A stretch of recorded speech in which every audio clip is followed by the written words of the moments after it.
నమస్తే అన్న, అందరికీ నమస్కారం.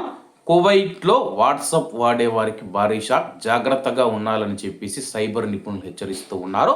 వివరాల్లోకి వెళితే ప్రపంచవ్యాప్తంగా కోట్ల మంది వాడుతూ ఉన్న ప్రముఖ మెసేజింగ్ యాప్ వాట్సాప్ వినియోగదారులకు సైబర్ నిపుణులు కీలక హెచ్చరిక జారీ చేశారు.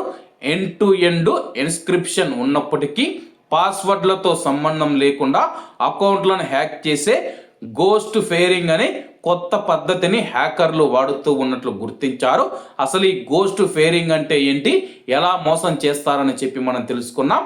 ఈ హ్యాకింగ్ వాట్సాప్లోని లింక్డ్ డివైస్ ఫీచర్ను లక్ష్యం చేసుకుంటుందని చెప్పేసి మీ స్నేహితుడు లేదా బంధువు పంపినట్లుగా ఒక మెసేజ్ వస్తుంది. అందులో నీ ఫోటో చూడు అనే ఒక లింక్ ఉంటుంది. ఆ లింక్ పైన క్లిక్ చేయగానే అది ఫేస్బుక్ లాంటి నకిలీ వెబ్సైట్కు దారి తీస్తుంది. అక్కడ మీ ఫోన్ నెంబర్ అడుగుతారు.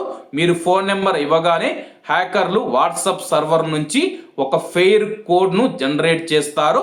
ఆ కోడ్ను మీరు వాట్సాప్లో ఎంటర్ చేయమని వెబ్సైట్ సూచిస్తుంది. మీరు అలా చేయగానే మీ వాట్సాప్ అకౌంట్ హ్యాకర్ల బ్రౌజర్కు లింక్ అయిపోతుంది. అలాగే మీ మెసేజ్లు, ఫోటోలు, వీడియోలు హ్యాకర్లు ప్రత్యక్షంగా చూడగలరు. హ్యాకర్లు మీ అకౌంట్ల ద్వారా ఇతరులకు మెసేజ్లు పంపవచ్చు. దీనివల్ల మీ కాంటాక్ట్స్లో ఉన్నవారు కూడా మోసపోయే ప్రమాదం ఉంది.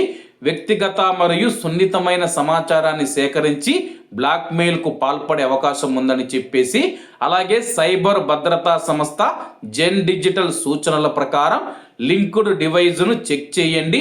మీ వాట్సాప్ సెట్టింగ్స్లోకి వెళ్ళి లింక్డ్ డివైసెస్ విభాగంలో మీకు తెలియని బ్రౌజర్ లేదా డివైస్ ఉంటే వెంటనే దానిని లాగౌట్ చేయాలని చెప్పడం జరిగింది. వాట్సాప్ పంపే ఫెయిర్ కోడ్లను ఏ వెబ్సైట్లోనూ ఎంటర్ చేయవద్దు. స్నేహితుల నుంచి వచ్చినప్పటికీ అనుమానాస్పదంగా ఉండే లింకులను క్లిక్ చేయకండి.